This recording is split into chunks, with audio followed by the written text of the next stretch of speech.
നമസ്കാരം. മലയാളി വാർത്ത ഇൻഡെപ്തിലേക്ക് സ്വാഗതം. സിറിയയിൽ വലിയ ആക്രമണം നടത്തിയ ഇസ്രായേൽ അവരുടെ സൈനിക ശക്തിയെ ഇല്ലാതാക്കി എന്നാണ് അവകാശപ്പെടുന്നത്. സിറിയൻ നാവികസേനയുടെ കപ്പലുകൾ അടക്കം വ്യോമാക്രമണത്തിൽ തവിടുപൊടിയാക്കിയിരിക്കുന്നു. ഇതിന് പിന്നാലെ ഇറാനെയും ഇസ്രായേൽ ലക്ഷ്യമിടുന്നതായാണ് വാർത്തകൾ. ഇറാൻ ആണവ കേന്ദ്രങ്ങൾ ആക്രമിക്കുവാനുള്ള നീക്കങ്ങൾക്ക് തുടക്കമിട്ട ഇസ്രായേൽ എന്നാണ് പുറത്തുവരുന്ന വാർത്തകൾ.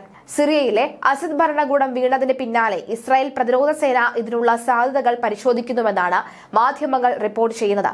ഇസ്രായേൽ എയർഫോഴ്സ് ഇറാൻ ആണവ കേന്ദ്രങ്ങൾക്ക് മേലെയുള്ള നിരീക്ഷണം തുടരുകയാണ് എന്നും അവസരം ലഭിച്ചാൽ ആക്രമിക്കുമെന്നുമാണ് പ്രതിരോധ സേന ഉദ്യോഗസ്ഥരെ ഉദ്ധരിച്ച് ടൈംസ് ഓഫ് ഇസ്രായേൽ റിപ്പോർട്ട് ചെയ്യുന്നത്. അസദിന്റെ വീഴ്ചയോടെ മേഖലയിൽ ഇറാൻ ഒറ്റപ്പെടുന്നുവെന്നാണ് ഇസ്രായേൽ വിലയിരുത്തൽ.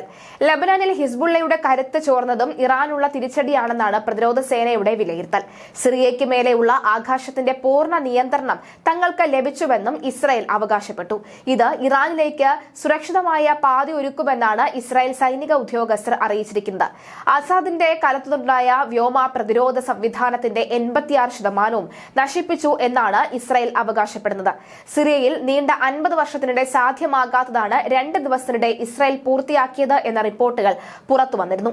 480 വ്യോമാക്രമണങ്ങളിലായി സിറിയയുടെ കര, നാവിക, വ്യോമസേനകളും ആയുധശേഷിയും സമ്പൂർണ്ണമായി തുടച്ചു നീക്കപ്പെടുന്നുവെന്നാണ് റിപ്പോർട്ടുകൾ. അതിവിഷ്ട ഗൊലാൻ കുന്നുകൾക്കപ്പുറത്ത് ബഫർ സോണും കടന്ന് സിറിയയ്ക്കുള്ളിൽ ഇസ്രായേൽ കരസേന സാന്നിധ്യം എത്തിയിരുന്നു. ആയുധമുക്ത സിറിയ എന്ന ലക്ഷ്യം അങ്ങനെ ഒട്ടും എതിർപ്പില്ലാതെ എളുപ്പത്തിൽ സാക്ഷാത്കരിക്കപ്പെട്ടു എന്നാണ് വാർത്തകൾ. അതേസമയം സിറിയയിൽ മുൻ പ്രസിഡന്റ് അസദിന്റെ പതനത്തിന് പിന്നിൽ ഇസ്രായേലും യുഎസുമാണ് എന്ന് ഇറാൻ പരമോന്നത നേതാവ് അയത്തുള്ള അലി ഖമേനി പ്രതികരിച്ചു. തെഹ്റാനിൽ വെച്ച് നടത്തിയ പ്രസംഗത്തിലാണ് ഖാംനൌവിന്റെ പരാമർശം വന്നത്.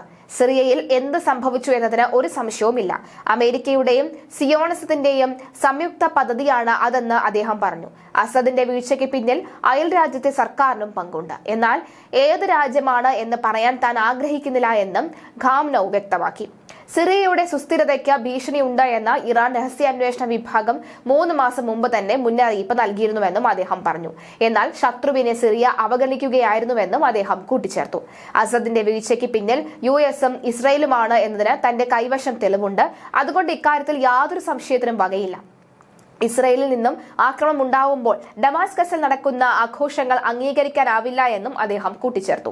സിറിയയിലെ യുവത്വം കരുതലോടുകൂടിയാണ് ഇതിൽ നിന്ന് പ്രതിസന്ധിയെ മറികടക്കുന്നത്. ഇറാന്റെ ഭാവിയെ സംബന്ധിച്ചുള്ള ഖാംനൌ പ്രതികരണം നടത്തി. കൂടുതൽ സമ്മർദ്ദം നിങ്ങൾ ചെലുത്തിയാൽ ഞങ്ങൾ കൂടുതൽ കരുത്തരാകുമെന്നായിരുന്നു ഇറാന്റെ ഭാവി സംബന്ധിച്ച ഖമേനിയുടെ പരോക്ഷ പ്രതികരണം.